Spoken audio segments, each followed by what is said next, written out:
Des pods pour leur lessive de toute façon. Dès demain, Intermarché offre 90% en avantage carte sur le pack de lessive Ariel Pods Plus 24D Active, soit 1,45€ l'unité, avantage carte déduit. Et c'est aussi en drive et en livraison. Intermarché, tous unis contre la vie chère. Jusqu'au 8 janvier, 14,50€ l'unité, prix payé en caisse, 602 grammes 40, soit 24,07€ le kilo. Modalité sur intermarché.com. Produit dangereux, respectez les précautions d'emploi. On retrouve notre livreur Prime Vidéo sur place. Il s'élance. Digicode 1, Digicode 2, superbe combinaison. Il s'approche du but, il sonne à la porte.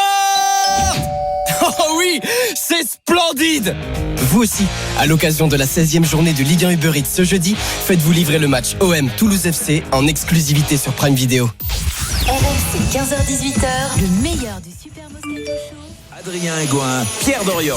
Le Super Moscato Show, dans une demi-heure, c'est Rotten sans flamme. Avant cela, bien sûr, le Kikadi pour finir l'émission. Il y a souvent des moments en fin de semaine où la Golden Carotte, c'est la règle qui met à 0-0 à la fin du Kikadi si elle est tirée au sort. Il y a des moments où cette règle-là est très importante ou pas.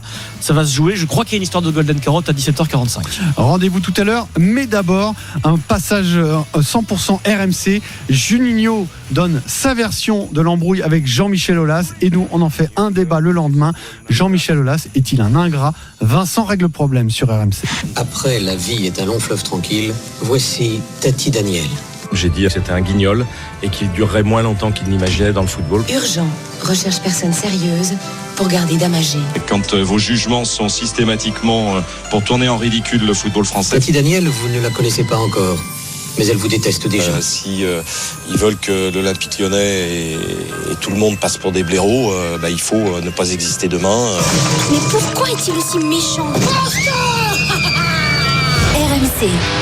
Moscato, il va te le régler le problème.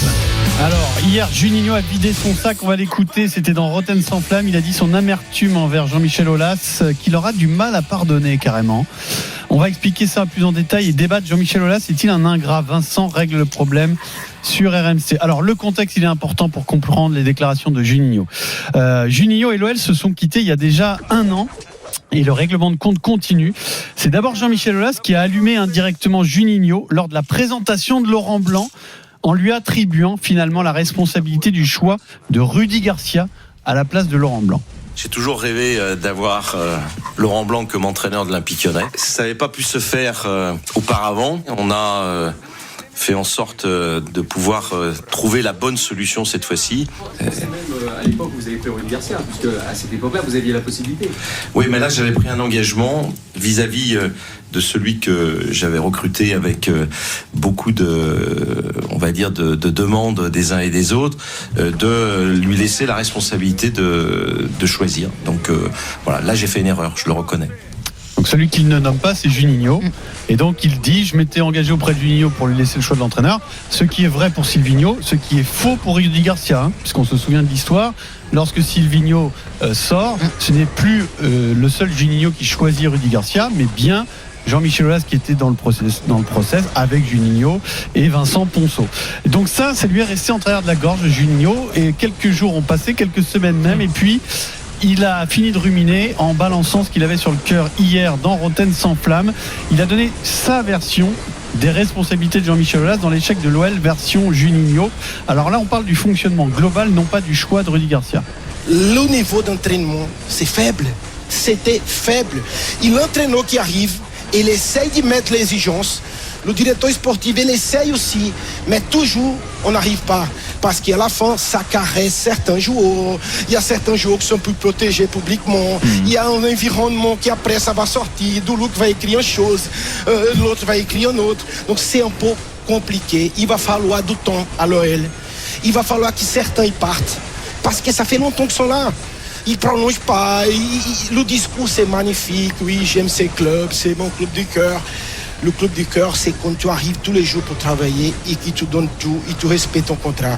Donc ce qu'il faut comprendre, c'est que Juninho, lui, dit qu'il a voulu augmenter l'exigence et qu'il n'a pas pu le faire car Jean-Michel Aulas protégeait trop certains joueurs. Ensuite, deuxième reproche, Juninho estime que Jean-Michel Aulas ne l'a jamais soutenu en tant que directeur sportif.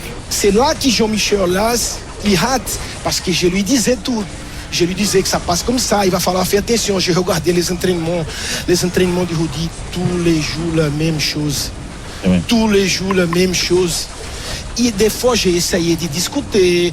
L'entraînement, il est filmé. J'ai demandé les mecs de vidéo pour me donner certaines images pour discuter avec l'entraîneur. Est-ce que le directeur sportif a le droit de faire ça ou pas?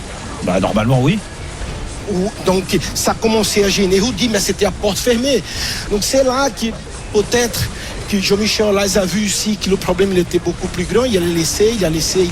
Et après, bon, c'est fini. Malheureusement, ça n'a pas bien marché après la demi-finale de la Champions League. Tu pardonneras un jour à Jean-Michel Aulas? Je ne sais pas si je dis le mot pardon, mais je crois qu'il était allé vraiment loin. Il sait qu'il était allé vraiment loin. Bon, je ne sais pas, on laisse passer les jours, mais il était allé vraiment loin et ça se fait pas. Voilà, alors je ne sais pas si je pardonnerai, mais il est allé très loin. Vincent, est-ce que Jean-Michel Aulas est un ingrat? C'est tellement compliqué.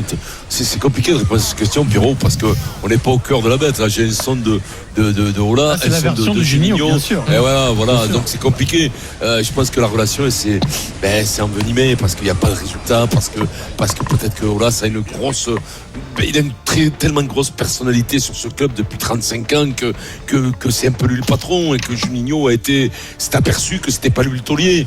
Et quand tu t'occupes du sportif, tu penses, quand t'es manager, que t'appelles Juninho, que t'as la carrière de Juninho, que c'est toi qui es le taulier, qui va pouvoir demander des choses, qui va avoir la carte pour pouvoir exiger certaines choses. Et tu t'aperçois que c'est Aulas qui décide avant toi. Et donc il y a une frustration de la part de Juninho qui est certaine. Il y a sûrement Aulas doit être très dur parfois dans ses explications. Je pense que c'est quand même un mec raide et je pense que ça a beaucoup porté Juninho. Après, pour entrer plus dans le détail, encore une fois, ils étaient amis tous les deux. C'était un peu son fils, il était tellement heureux